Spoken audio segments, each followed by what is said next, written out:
Welcome participants. Now let us move on to our next topic in our one-day online orientation course on new engineering material. The topic we are going to discuss is nanomaterials. So we are often come across different kind of discussions and applications on nano-sized materials, and we are all well aware about the importance and the difference which made by the nanomaterials. So these miniaturized molecular structures have produced a remarkable changes in our current science and technology. So under this background, let us go into the topic and let us see some key features of these nanomaterials. As a first step, let us define what is this nanomaterial. So nanomaterials are the materials containing nanocrystals, that is, the grain size of crystals present in the material may range from 1 to 100 nanometer range. So any material of any dimension which carries the value of 1 to 100 nanometers may be classified into nanomaterials. So we are already came across macromaterials, micromaterials. So this is a kind of material which is classified based on their grain size, and these nanomaterials may be a metal, a alloy, an intermetallic compound, or a ceramic, etc. So due to their unique smaller grain size and their microstructure, these nanomaterials are said to have somewhat interesting properties such as high strength, hardness, modified formability, modified toughness, and there is a modified nature of brittleness comparing to the same material which is produced with the grain size of micro or macro size. So in this kind of material we are observing a tremendous change in their characteristic feature when these materials are produced in the nanoscale. So here the size is the matters. In this whole lecture we are going to see some of the important or features of these nanomaterials. So depending on the dimension, in which dimension these products are satisfying the conditions for nanoscale, there are different forms of nanomaterials. We start with nanodots, nanoparticles, nanowires, nanocomposites, and spherical molecular shape like fullerenes, clusters, colloids, and nanostructured materials and carbon nanotubes. These are all different category of nanomaterials which is currently serving in the industry. So these nanomaterials are produced by adopting somewhat improved methods in the material science industry for the synthesis or processing. We are using some modified or improved methodology what it is already available in the market. So under this consideration, a nanomaterial can be synthesized or produced by two different approaches. They are top-down process, next one is bottom-up process. So we call it as also top-down approach. So the two different approaches of producing nanomaterials are top-down process and bottom-up process. So what is this top-down process? So this is the kind of process where you are producing desired shape or size or structure by removing the unwanted parts from a bulk material. So this is known as a top-down approach. So you are going to produce a desired small structure from a bulk bigger structure. So this can be just imagined, or it can be given as analogy that you can make a sculpture out of a big bulk stones. So if by removing unwanted part of the stone, you can produce a desired statue like that. From a bulk material, you can remove unwanted parts from that, and by the way, you can end up with a desired structure. This is a kind of scaling down process. Next is a bottom up process. So this is the process where you are going to use a small particle or small molecules as a building blocks to produce a desired complex nanostructure. So this is like constructing a building where you are using bricks as a unit building blocks. By organizing this building blocks, and you can able to end up with a desired construction. So like that, by using small building blocks of nanoparticles or molecules together, and you will be end up with a desired structure which one is bigger than their unit ones. So this is a kind of process. It is like scaling up process where you are producing bigger structure from a much smaller units. So these are the two type of approaches we are using to produce nanomaterial. So by categorizing the synthesis method of nanomaterials, here we are having different examples for or different methods of producing nanomaterials. We can start up with ball milling, plasma working, chemical vapor deposition, inert gas condensation, laser synthesis, electrode deposition, sol gel method, and these are all some of the methods which is widely used for the synthesis of nanomaterials of different forms. So we are going to see some of the methods which is listed here as an example, and we will go through these methods much briefly, and then we will discuss the resulting properties of this nano. The first and foremost and the oldest technique of producing nanomaterial is called ball milling. So this comes under the category of top-down approach, where you are going to produce smaller nanoparticles from a much bigger bulk materials. In ball milling, small hard balls are allowed to rotate inside the container, which is normally called as drum, and then it is made to fall on the solid with high force to crush the solid into nanocrystal. So here you will have a large number of cluster of hard balls. Into that, these materials which should be converted into nano size will be poured, and the drum allowed to rotate. During the rotation, the balls will move in opposite direction. The material which is going in between the balls will get crushed and resulting in this much smaller size of particles. So by the way, this ball milling method is adaptable for producing nano powders. Hardened steel or tungsten carbide balls are put in the container as in the figure, along with the powders of particles of desired material.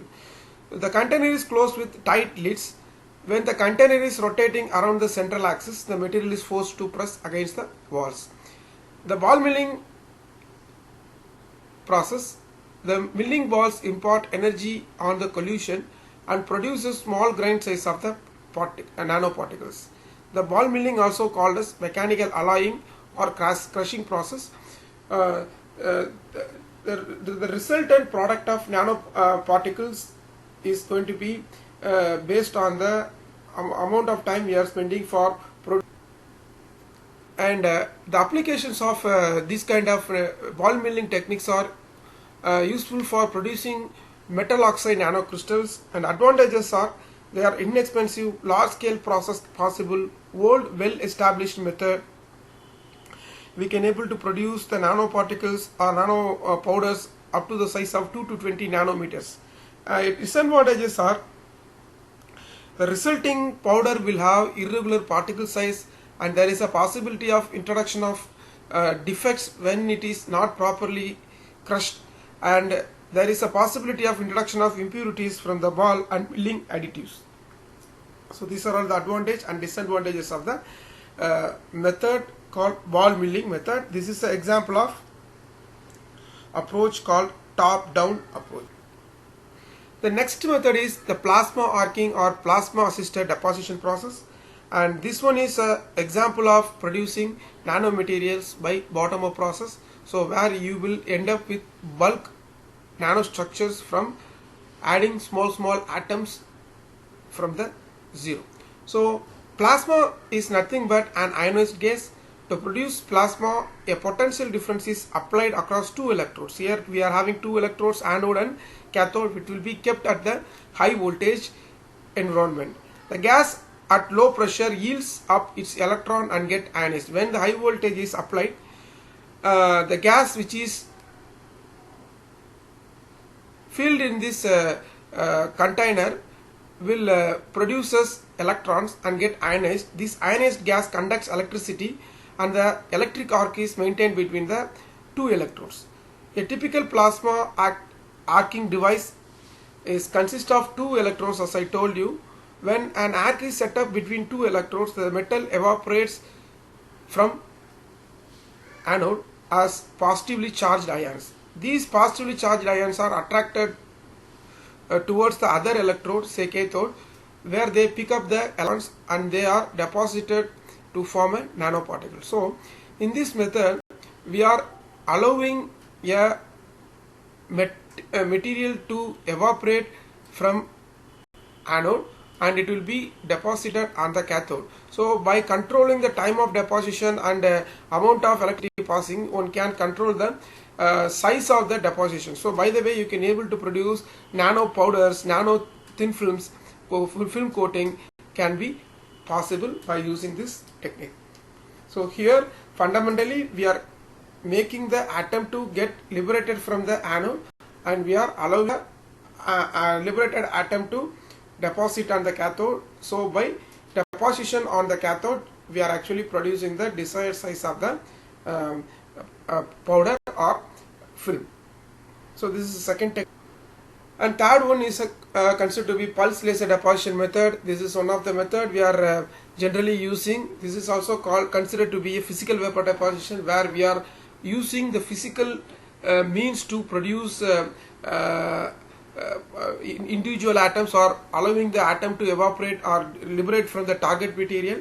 And here you are having a setup where the whole tube is, we are having a plasma tube where whole tube is evacuated and kept at as a vacuum situation, and we are allowing a laser light to incident on the target. By the heat produced from the laser light, the atoms in the surface of the target material will be get evaporated and it will be attracted towards the substrate holder present inside that plasma tube, where the deposition of atom will be allowed. So by controlling the time of deposition, here also we can able to produce the desired thickness of film. So here these methods are useful for producing nano films, and this is a good old method for which is being produced or which is being used for decades for producing the thin films. So here what we are doing, we are by controlling the temperature and vacuum pressure and time of deposition and type of substrate, we can able to produce the desired thickness of film in the substrate. So this method is considered to be one of the well established method by means of physical activity. This also considered as a physical vapor deposition method, and this also one of the example for bottom up process. And as we discussed before that, we have discussed about the physical vapor deposition method, one of the method called pulse laser ablation method. So next important method is called chemical vapor deposition method, where organic materials and chemical reaction is possible by using this evaporation technique. So generally these two methods are called as vapor phase deposition process. So this vapor phase deposition technique is used to fabricate thin films, multi-layer nanotubes, nanofilaments, and nano-sized particle of different materials. These materials can be organic or inorganic. So using this method, it can be adapted for both organic and inorganic materials. There are generally two types of vapor phase deposition, as we discussed.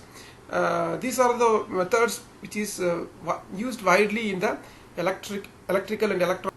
So in this lineup, now we are going to discuss the chemical vapor deposition method very shortly. So here the evaporated or vapor form of raw material will be produced by the chemical means. That's why this method is considered to be chemical vapor deposition.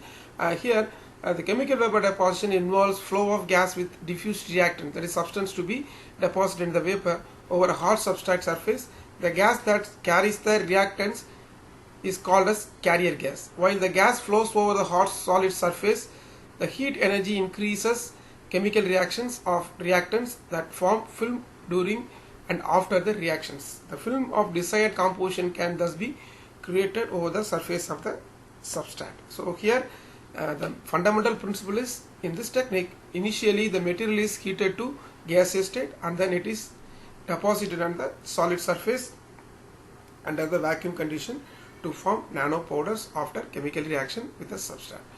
So in this method we can produce nano powders, nano films depending on our requirement. So here whole system is heated up with a resistant heater.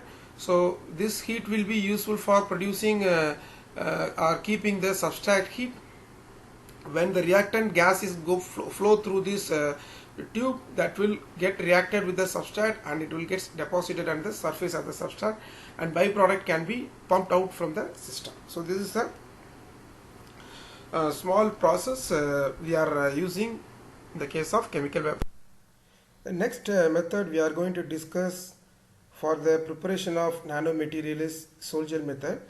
Here the sol is nothing but a colloid that is suspended in a liquid, and sols are solid particles in a liquid, and suspension that keeps its shape is called gel. So in this method involves these two types of materials, both sol and gel. We all know that in solutions the molecules of nanometer size are dispersed and move around randomly and results the solutions clear. In colloids, the molecules are suspended in the solvent. When they mix with liquid, colloids look cloudy or even milky. So these colloids, which is suspended on solution, is called sol. So by preparing the sol and creating the gel from this sol, we normally producing the precursor for nanomaterials. So this nanomaterial preparation method, Sol gel method, involves the formation of sols in the liquid and then connecting the sols particle together to form a network. After creating this network, by drying the liquid, we are obtaining the different form of nanomaterials such as powders, thin films, or even monolithic solids by adopting different procedures. If you see the main methods of formation of this Sol gel, it all depends on 4 interesting steps. First is the hydrolysis, second is condensation and polymerization of monomers to form particles, and agglomeration of these particles, and by the way, the resulting processing of the desired end product. So the following are the steps we are normally categorizing for the production of nanomaterial by using Sol gel method. So most interestingly, this nanomaterial production method is useful for producing nano powders of metal oxides, and the steps are as follows. Step 1, the formation of sol. Here the formation of different stable solution of alkoxide or solvated metal precursors are produced by mixing the metal alkoxides and water. Step 2 is gelation. The gelation resulting from the formation of an oxide or alcohol bridge network by a polycondensation or polyesterification reaction that is resulting in a dramatic increase in the viscosity of the solution. And third step is aging of this gel, during which the condensation reaction continues until the gel transforms into solid mass, accompanied by contraction of gel networks and expulsion of solvent from the gel pores. And fourth step, drying of gel will be done. Here, when water and other volatile liquids are removed from the gel network, if isolated by the thermal evaporation, the resulting monolithic is termed as gerosol. If the solvent is extracted under supercritical or near supercritical conditions, the product will be termed as aerogel. As a fifth step, these things are obtained. So during the process of dehydration and densification process at the high temperature, we may end up with the products of gerosol and aerogel. So this is the two important process where this is the very important process where we are obtaining the different sort of nanomaterials by these steps. So the various stages of preparation of nanomaterials by using these Sol-Gel methods are illustrated in the diagram. So these methods are widely useful for producing metal oxide nanomaterials and also very much useful in producing oxide ceramic nanomaterials, which finds a very important role in current ferroelectric applications. Now let us pass on to that area of properties of these nanomaterials. So the nanomaterials having wide range of improved properties. So let us see what are all the effect of reducing the particle size from one by one from their micro size in the area one by one. In the case of physical properties, since the particles are small in size, that will reduces interparticle spacing, so there is no further possibility of breakage. They have high strength and super hardness, and there will not be no dislocations due to their smaller particle size, and melting point also goes high due to the smaller particle size.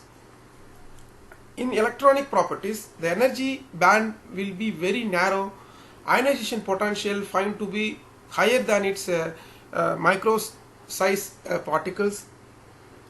When these nanomaterials are produced as a bulk product, that will have more localized molecular bondings, and that will make material show hard and strong. And these nanomaterials are capable of storing hydrogen atom, which makes this is a future prospect for fuel requirement. And magnetically, they will possess large magnetic moment and exhibit spontaneous magnetization in a smaller sizes. So giant magnetoresistance. Next, let us see the applications in the area oriented. So in mechanical engineering industry, these nanomaterials are used to make hard materials.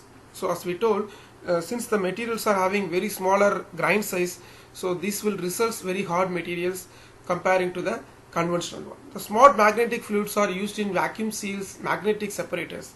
They are also used in giant magnetoresistance spin values, and nano MEMS, microelectronic mechanical systems, are used in ICs, optical switches, pressure sensors, mass sensor, etc. So we are having nano lithographic technology producing such micro level devices.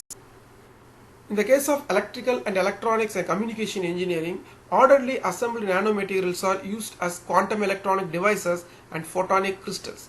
The nanomaterials are used as sensing elements, and molecular nanomaterials are used to design the robots, assemblers, etc. Used in energy storage devices such as hydrogen storage devices, magnetic refrigeration, and in ionic batteries.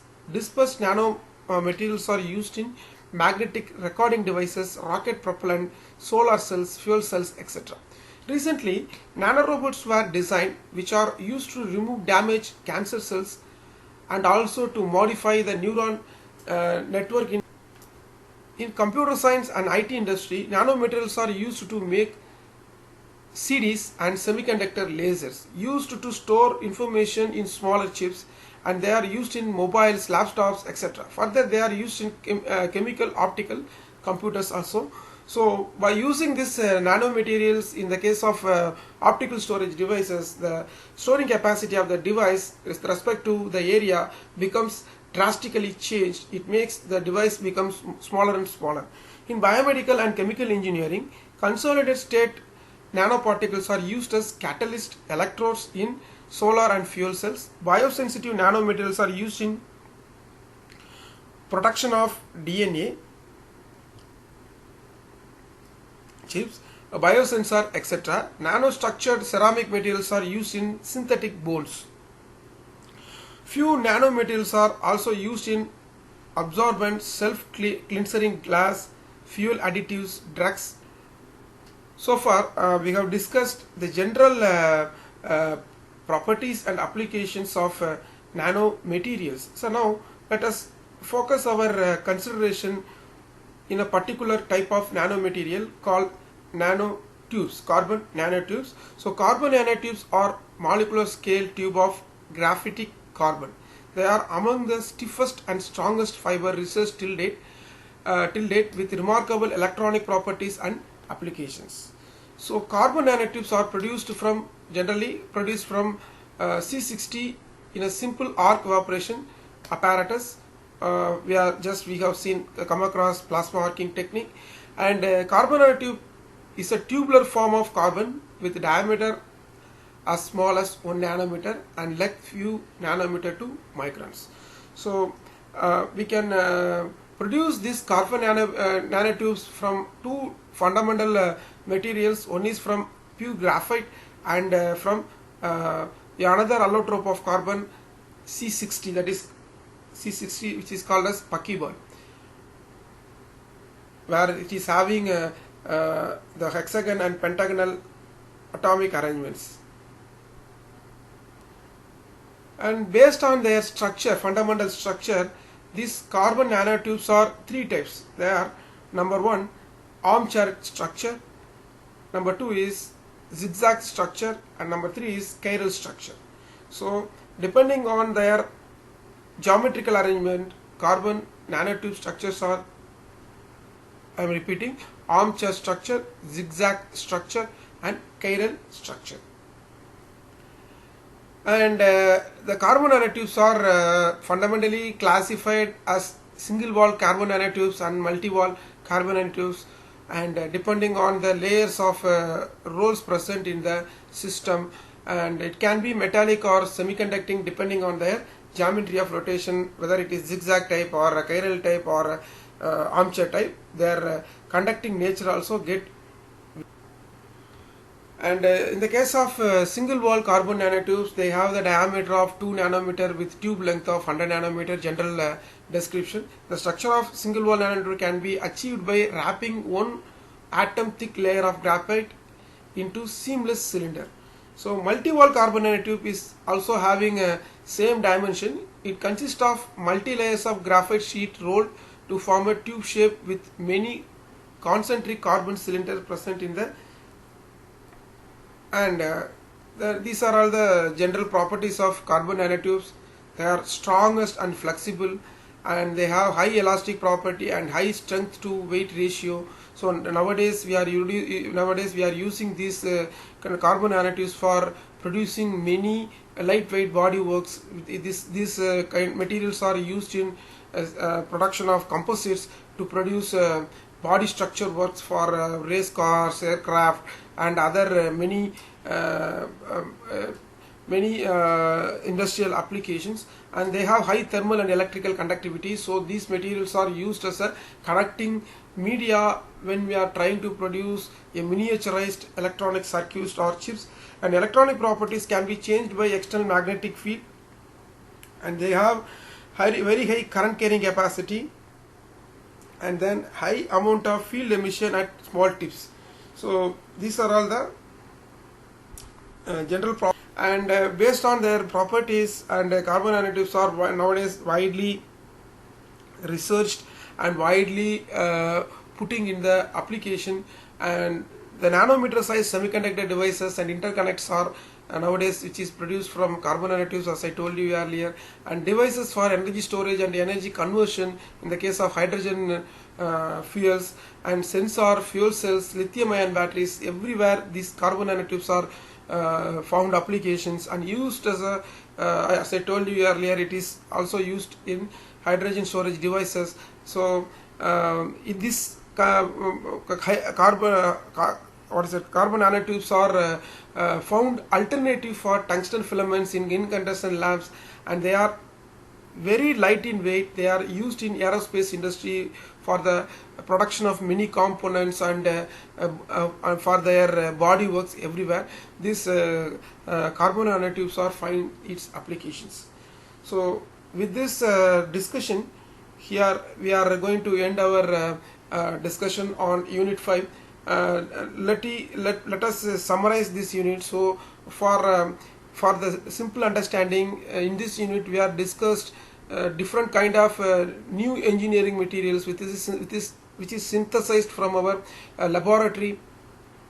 We have started our discussion with ceramics, and we have discussed about the different types of ceramics and their properties and application. Then we have transferred our discussion to composites, where we discussed about the key points of composites, and we have discussed how these composites can be produced and what are all the different types of composites and what their applications in different areas. Then we have transferred our discussion to the third kind of material called metallic glasses, where we are had a brief discussion about metallic glass, and then we have started to discuss important features about shape memory alloys, and finally today we have discussed about the fundamental features of nanomaterials, and here we are concluding the prescribed syllabus for Anna University in the case of unit 5 for the paper Material Science PH 8251. Thank you.